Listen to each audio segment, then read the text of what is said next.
Ajudan Presiden ke-7 Jokowi, Kompol Syarif Muhammad Fitriansyah mengakui jika dirinya memenuhi panggilan penyidik Polda Metro Jaya pada Rabu kemarin dalam kapasitasnya sebagai saksi atas kasus dugaan pencemaran nama baik yang dilaporkan Jokowi. Keterangan seperti apa yang dibutuhkan polisi dari seorang ajudan dalam perkara ijazah Jokowi? Kita bahas bersama kuasa hukum Jokowi, Yakub Hasibuan, dan Direktur Eksekutif Lingkar Madani, Ray Rangkuti. Selamat sore semuanya. Sore. Oke, Bang Yakub, kan Anda ikut mendampingi pada hari kemarin. Sebenarnya keterangan seperti apa yang diketahui oleh seorang ajudan presiden dalam kaitannya kasus ijazah palsu Jokowi yang dilaporkan juga oleh Pak Jokowi? Iya betul Mbak, jadi kemarin itu kami mendampingi Mas Syarif untuk menghadiri undangan dari Polda Metro Jaya untuk memberikan klarifikasi dan keterangan-keterangan sehubungan dengan laporan Pak Jokowi di Polda Metro Jaya.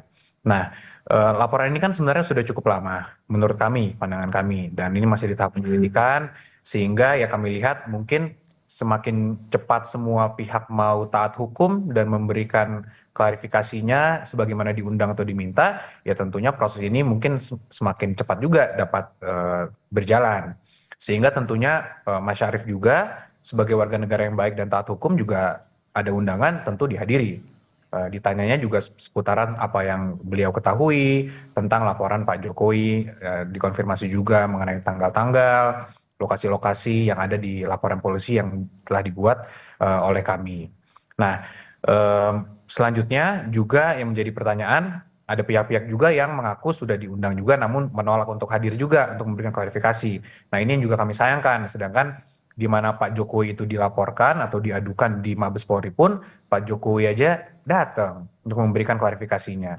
Tapi kok ada pihak-pihak yang diundang Polda Metro Jaya yang selama ini mungkin dengan PD memberikan banyak keterangan di media-media, namun dipanggil Polda Metro Jaya atau diundang lah, bukan dipanggil, masih diundang untuk memberikan klarifikasinya sekitaran dengan hal-hal yang disampaikan di sosial media, di media massa dan sebagainya, tapi malah tidak mau hadir. Oke. Kan katanya ada advice dari kuasa hukumnya. Itu yang kami sayangkan, Mbak. Oke, Bang Yakub, tapi bentuk kami juga mengerti, ini kan kasus dugaan ijazah palsu yang diperkarakan oleh penuding kan terjadi saat Pak Jokowi masih kuliah. Nah, apa kaitannya kejadian itu dengan keterangan dari seorang ajudan Pak Jokowi? Apakah memang nama Kompol Syarif ini disebutkan oleh Pak Jokowi langsung sehingga memang harus dipanggil oleh polisi pada akhirnya? Bukan, artinya kan pada saat Pak Jokowi membuat laporan, tentunya kan di situ ada diterangkan kapan pertama Pak Jokowi mengetahui ada hal-hal yang mencemarkan nama baik atau keterangan yang menurut beliau adalah fitnah atau tidak benar. Nah, hal-hal ini tentunya kan disampaikan juga kepada beberapa orang. Jadi itulah yang dikonfirmasi ke orang-orang terdekat Pak Jokowi. Nah, mengenai detailnya apa sih sebenarnya yang mau dicari dari seorang Mas Syarif gitu kan, untuk dalam proses penyelidikan ini atau nanti dalam penyidikan, yaitu mungkin nanti dari Polda Metro Jaya yang dapat menerangkan untuk membangun konstruksinya seperti apa. Namun kembali lagi, panggilan ini sifatnya kan, undangan ini sifatnya sebenarnya juga Mas Syarif tidak wajib datang, cuman Mas Syarif kan sebagai warga negara yang baik, ya tentunya hadir. Sehingga kami mendukung Polda Metro Jaya untuk terus melakukan segala upaya agar proses ini dapat berjalan dengan baik, sehingga juga proses penyelidikannya juga transparan dan cepat juga, karena yang di Mabes Polri kan juga cukup cepat dan intens. Kami harap di Polda Metro Jaya juga sama. Gitu. Oke, kalau dari Bung Rey, Mas Kompol Syarif ini kan masih seorang polisi aktif. Nah, bagaimana Anda membacanya ketika seorang polisi aktif yang merupakan ajudan dari Pak Jokowi kemudian menjadi tokoh ataupun orang yang dipanggil untuk membantu klarifikasi juga dalam kasus yang sedang berjalan?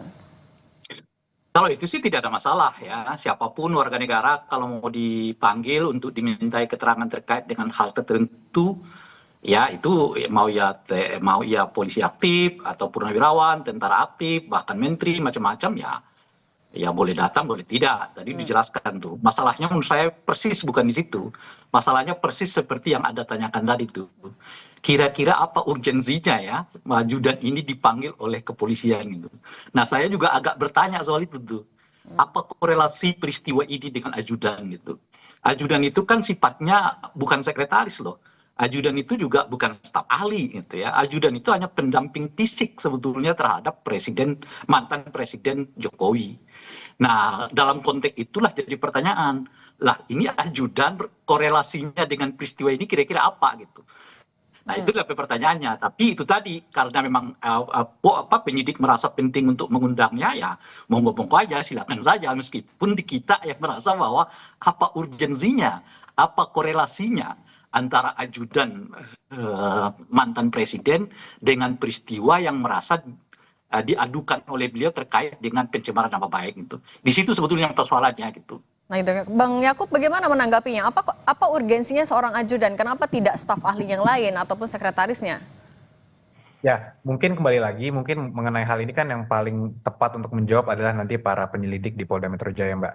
Namun secara umum seorang saksi itu kan ketika diundang, sehubungan dengan suatu dugaan tindak pidana, tentu seorang saksi ini tentunya diduga telah mendengar, melihat, atau mengalami juga dugaan tindak pidana apa yang sedang dilakukan penyelidikan. Jadi kalau kami melihat ya tentunya mungkin Mas Syarif sebagai orang yang paling dekat dengan Pak Jokowi, sebagai ajudannya tentu mungkin sebagai seorang saksi melihat, mendengar, dan mengalami juga apa yang Pak Jokowi laporkan sebagai dugaan tindak pidananya. Ya mungkin Oke. sekitar itu, Mbak. Oke, Bu. Ya, kita paham lah. Kalau misalnya peristiwanya itu, misalnya contoh loh ya, Silakan. Bung Roy Suryo di depan Pak Jokowi, gitu kira-kira gitu ya, lalu nuduh lala, misal ini ya. Nah, di samping Pak Jokowi itu ada ajudan. Kita mengerti ajudan itu sebagai saksi. Ya, peristiwa itu terjadi. Ini kan cuman sebuah pernyataan di ruang mana begitu ya. Yang Pak Jokowi dengan ajudan itu juga udah sama-sama tahu. Bahkan mungkin Pak Jokowi jauh lebih tahu peristiwa itu dibandingkan dengan ajudannya sendiri gitu. itu ininya gitu maksud saya gitu. Kecuali misalnya sang ajudan pernah mendengar misalnya gitu ya, pernah ikut di dalam peristiwa di mana misalnya saudara Roy Suryo atau orang-orang yang sedang diadukan inilah melakukan apa yang disebut oleh Pak Jokowi itu sebagai tindakan pencemaran nama baik gitu. Nah, mungkin kita paham, oh iya, ada saat itu sang ajudan berada dalam peristiwa itu gitu loh kira-kira. Nah, ini peristiwa relatif sebetulnya Pak Jokowi juga mengetahuinya dari dunia maya. Ya kan, nggak langsung kepada Pak Jokowi itu gitu. Nah, dalam konteks itulah yang kita juga bertanya, ini korelasinya apa kok sampai ajudan juga diperiksa. Tapi it's okay, kita setuju itu haknya penyidik lah, semua mau dipanggil ya siapapun oleh mereka, ya terserah mereka sendiri. Kalau mereka memang menganggap ya apa namanya itu ya, kesaksian seseorang itu jadi penting dalam kerangka menyusun konstruksi hukum ini gitu. Tapi Bung Rey, kalau Anda melihatnya adakah kaitannya pemanggilan Mas Syarif ini dengan gelar perkara khusus juga yang saat ini sedang disoroti? Maksudnya perkara khusus yang mana? Gelar perkara khusus untuk yang membuka kembali laporan soal dugaan ijazah palsu Jokowi di Barreskrim Polri kan itu juga diadukan oleh tim TPUA. Iya, itu bisa saja, tapi ini kan dua kasus hukum yang berbeda ya. Kalau kita dengar tadi itu kan ini terkait dengan dugaan pencemaran nama baik. Jadi nggak bisa dikaitkan itu dengan peristiwa yang lain. Itu mestinya begitu gitu. Nah, yang kita tahu sudah sang ajudan ini diundang oleh apa namanya itu ya, pihak kepolisian dalam hal ini penyidik ya, dalam rangka memberi kesaksian ya terkait dengan adanya dugaan pencemaran nama baik yang dialamatkan kepada Pak Jokowi gitu. Bung Rey, Ya. kalau gitu kita juga melihat sosok Kompol Syarif ini sebagai orang paling dekat dari Pak Jokowi sendiri. Dengan sudah semakin dekatnya circle yang diperiksa oleh penyidik ke circle terdekat Pak Jokowi, apakah ini menjadi modal independensi yang mau ditunjukkan juga oleh Polda? Itulah sejak dari awal kan saya sudah mengatakan juga, saya kira melalui forum ini, titik tekannya itu sebetulnya pada soal keaslian ya, ijazahnya Pak Jokowi. Dan yang bisa menetapkan apakah ijazah itu asli atau tidak, mestinya adalah pengadilan. Nggak bisa juga secara sepihak polisi mengatakan ini asli dan berdasarkan pengakuan polisi yang asli lalu menindaklanjuti laporan terkait dengan dugaan pencemaran nama baik. Sebab pada ujungnya nanti tetap aja keaslian dari ijazah itu diperiksa di pengadilan. Bagaimana memutuskan satu tindak pidana terjadi dalam hal ini pencemaran nama baik, sementara objeknya sendiri nggak ketahuan apakah itu memang asli atau tidak, kecuali berasal dari pengakuan polisi yang tidak ditetapkan secara sah oleh hukum. Gitu Oke, kira-kira itu. Nah, di situ sebetulnya gitu. oke. Nah, saya juga bertanya-tanya, sekarang polisi ini melakukan penyidikan, pemanggilan macam-macam terhadap mereka yang dilaporkan itu berdasarkan pengakuan polisi sendiri yang menyebut bahwa ijazah itu asli. Gitu. Hmm. Apakah itu tepat dalam proses hukum? Ya, Bung Yakub lah yang mungkin bisa menjawabnya. Gimana, Bung Yakub menanggapinya juga? Iya, jadi kan kalau kita flashback sedikit ke beberapa waktu lalu dari Mabes Polri sudah menghentikan proses penyelidikannya di Mabes Polri karena tidak ditemukan unsur pidana di situ, Mbak Cindy dan Bung Rey juga. Nah, mengenai keaslian suatu dokumen itu jelas bahwa ketika dokumen dianggap palsu, barulah harusnya pengadilan yang menentukan ada terbukti atau tidak palsu atau kepalsuan dokumen tersebut. Ya, betul. Betul, itu kepalsuan. Artinya, Hmm, sebenarnya asas hukumnya adalah semua dokumen itu harus dianggap asli hingga sampai dibuktikan sebaliknya. Karena contoh sering betul. BPN, Mbak, ketika dikeluarkan BPN kan, ini mau kita pakai sebagai agunan misalnya di bank, ini harus dianggap asli sampai ada putusan pengadilan yang mengatakan ini palsu. Nah, kemarin itu sudah dihentikan penyelidikan oleh Mabes Polri karena memang tidak ada sama sekali bukti-bukti yang mengatakan atau yang mengarah bahwa ijazah Pak Jokowi itu adalah palsu. Sehingga jelas bahwa keasliannya kan sebenarnya sekarang sudah jelas nih, sudah clear. Kalau ternyata dari sana masih menganggap, oh harus Iya, ada iya. putusan pengadilan yang mengatakan itu asli. Nah itu kan sebenarnya logikanya, Ya, saya paham logika Anda, Bung Yakub. Saya paham. iya betul Anda Bang. makanya sebetulnya Anda mau mengatakan polisi itu juga nggak perlu membuktikan soal asli atau tidak. Kenapa? Yang penting sudah ada pengakuan dari UGM misalnya bahwa ijazah itu asli, itulah yang dipegang. Lalu Betul. beliau melakukan penyelidikan gitu. Nah pertanyaannya ngapain juga polisi repot-repot menyelidiki keaslian ijazah itu dan mengakui bahwa ijazah itu asli gitu. Betul. Kalau Nah, asas hukumnya seperti atau logika hukumnya seperti yang Anda bangun tadi, betul. kan Anda menyebut kalau BPN mengeluarkan surat tanah itu dinyatakan asli sebelum bisa dibuktikan bahwa itu palsu, gitu kayak ya. Kalau Betul. UGM menyatakan ijazahnya Pak Jokowi itu asli, ya iya asli sebelum dibuktikan dia menjadi palsu. Kalau begitu ngapain polisi repot-repot? Oke. Karena ada laporan dari mereka, Bang Rey. Nah, tapi Termasuk juga kalau dari Bung Rey artinya apa yang Anda tangkap dari proses masalahnya kan ini sebenarnya, Bung karena Rey? Nah, kalau ada laporan terkait dengan keaslian ijazah itu, kan bukan polisi yang harus membuktikan itu.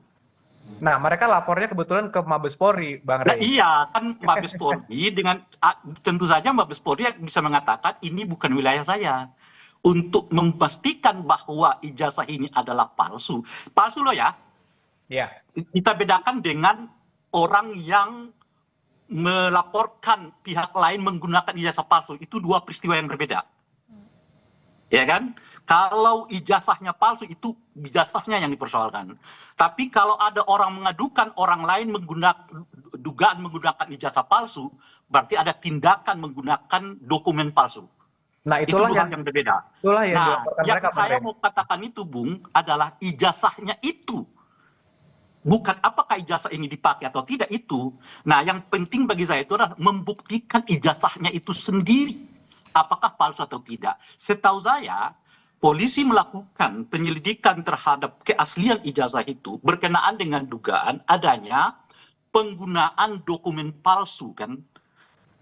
Itu ininya tuh. Jadi yang dilakukan itu apa namanya itu praktek penggunaan dokumennya, bukan pada dokumennya Oke. sendiri. Nah, ketika Oke. itulah diuji oleh kepolisian mengatakan bahwa ijazah ini adalah asli. Nah, apakah pengakuan polisi terkait dengan keaslian ijazah ini pada peristiwa itu dapat dijadikan sebagai dasar oleh polisi untuk kemudian melanjutkan proses penyelidikan pada peristiwa lain. Nah, itu yang Oke. ditanya. Oke, ini juga sekarang saya mau tanya ke Bang Yakub. Bang Yakub, ini kan sudah dilaporkan, Pak Jokowi sudah lapor dari 30 April, tapi sampai sekarang belum ada tersangka. Kalau Anda melihat prosesnya, singkat saja, apakah sudah tepat atau di mana kendalanya sebenarnya? Kalau menurut kami tidak ada kendala, Mbak. Menurut kami pihak polisian telah melakukan seluruh rangkaian penyelidikan dan namun tetap kembali lagi seperti yang kami sampaikan kesempatan sebelumnya, harapan kami dapat dilangsungkan dengan lebih cepat, walaupun ya kembali lagi kami menghormati apapun upaya yang sedang dilakukan. Dan sekarang terbukti bahwa saksi yang sudah diperiksa, setahu saya juga sudah cukup banyak. Jadi ya kita hormati, kita tunggu karena dari kembali lagi pihak yang Mabes Polri kemarin perkaranya juga sangat cepat. diperiksa oleh para penyelidik di Mabes Polri, sehingga yang laporan Pak Jokowi di Polda ini kami harap juga diperlakukan yang sama lah, sehingga cepat juga untuk dilangsungkan penyelidikannya. Gitu, Oke. Bang. Baik, Bang Yakub Hasibuan, kuasa hukum dari Pak Jokowi, dan Ray Rangkuti, Direktur Eksekutif Lingkar Madani, terima kasih sudah berbagi bersama kami. Sehat Sama-sama. selalu semuanya. Terima kasih. Selamat Bung Yakub. Terima kasih, Bang Rey. Kami akan kembali dengan informasi